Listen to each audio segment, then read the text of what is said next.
Assalamualaikum warahmatullahi wabarakatuh. Saya Faizatul Rahmah, NIM E2019-1033. Di sini saya akan memberi tanggapan kepada video yang sudah dosen saya berikan, yaitu Pak Wadud, tentang teori pendapatan nasional. Nah, definisi pendapatan nasional adalah nilai total output akhir suatu negara dari semua barang dan jasa yang diproduksi dalam satu tahun. Nah, konsep pendapatan nasional. Yang pertama, produk domestik bruto merupakan jumlah produk, baik barang maupun jasa, yang dihasilkan oleh unit-unit produksi di dalam batas wilayah suatu negara atau domestik selama satu tahun. Misalnya, menghitung produk di dalam negeri atau luar negeri. Rumusnya yaitu GDP sama dengan pendapatan masyarakat dalam negeri ditambah pendapatan dari luar negeri. Yang kedua adalah produk nasional bruto, adalah nilai produk baik barang atau jasa yang dihasilkan oleh penduduk suatu negara nasional selama satu tahun, termasuk yang dihasilkan oleh warga negara tersebut di luar negeri. Nah, jika ada seorang pria asal Indonesia yang menjual pakaian di Vietnam, barang atau jasa yang dihasilkan termasuk ke dalam GNP ini. Nah, rumusnya adalah GNP sama dengan pendapatan warga negara Indonesia dalam negeri ditambah pendapatan warga negara di luar negeri dikurangi pendapatan asing dalam negeri. Yang ketiga adalah produk nasional neto. Nah, adalah produk nasional kotor, GNP dikurangi penyusutan barang modal. Nah, rumusnya adalah NNP sama dengan GNP dikurangi D atau penyusutan barang modal. Misalnya, mempunyai pabrik. Nah, di situ kita harus menghitung penyusutannya. Yang keempat adalah pendapatan nasional neto. Adalah pendapatan yang dihitung menurut jumlah balas jasa yang diterima oleh masyarakat sebagai pemilik faktor produksi. Rumusnya adalah NNI sama dengan NNP dikurangi pajak tidak langsung. Nah, pajak tidak langsung adalah pajak yang bebannya dapat dialihkan kepada pihak lain, seperti pajak hadiah, penjualan, dan lain-lain. Yang kelima adalah pendapatan perseorangan, merupakan jumlah pendapatan yang diterima oleh setiap orang dalam masyarakat, termasuk pendapatan yang diperoleh tanpa melakukan kegiatan apapun, misalnya gaji seseorang, karyawan kantoran, dan lain-lain. Rumusnya adalah PI sama dengan NNI dikurangi pajak per seorang per iuran dikurangi laba ditahan ditambah transfer payment. Nah, transfer payment adalah balas jasa produksi seperti pembayaran dana pensiun, tunjangan, pengangguran, dan lain-lain.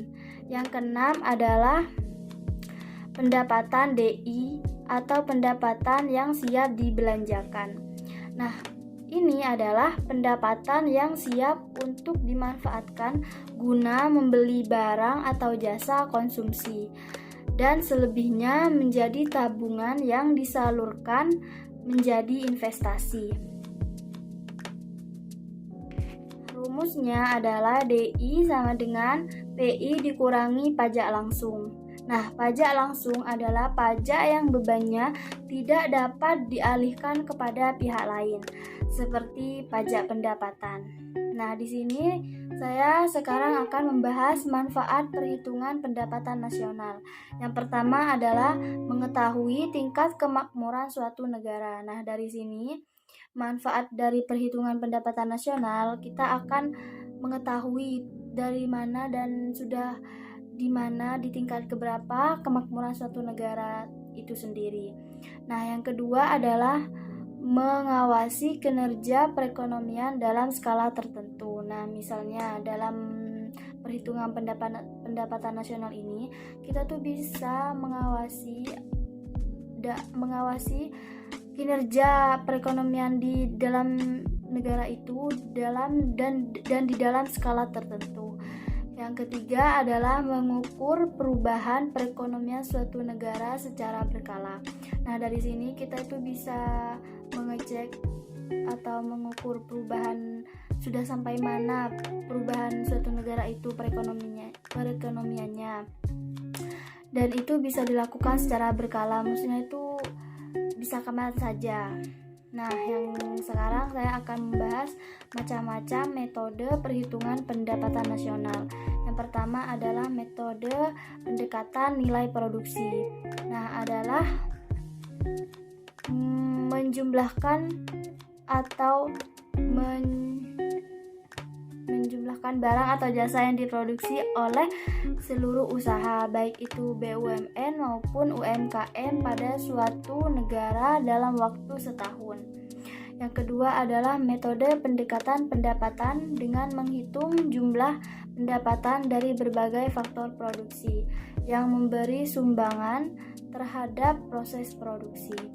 Nah, yang ketiga adalah metode pendekatan pengeluaran. Nah, pendekatan pengeluaran ini adalah berjumlah semua pengeluaran dari masyarakat pada periode tertentu. Nah, di sini saya juga akan membahas pendapatan nasional dalam perspektif ekonomi Islam. Yang pertama adalah pendapatan nasional harus dapat mengukur penyebaran pendapatan individu rumah tangga. Yang kedua adalah pendapatan nasional harus dapat mengukur produksi di sektor pedesaan. Nah, yang ketiga adalah kesejahteraan. Maksudnya di sini adalah pendapatan nasional harus dapat mengukur kesejahteraan dalam ekonomi Islam. Nah, sumber-sumber pendapatan dalam ekonomi Islam yaitu yang pertama adalah ghanimah dari peperangan. Yang kedua adalah sodako. Nah, sodako ini adalah orang yang mendermakan hartanya. Nah, itu merupakan sumber-sumber pendapatan dalam ekonomi Islam. Yang ketiga adalah infak. Nah, infak ini bersifat pribadi atau bisa dibilang itu tidak untuk satu orang saja. Nah, ini untuk membangun gedung atau fasilitas umum. Nah, dan yang keempat adalah zakat, wakaf, dan lain-lain. Nah, mungkin hanya ini yang bisa saya sampaikan.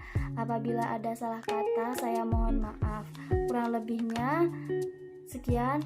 Wassalamualaikum warahmatullahi wabarakatuh.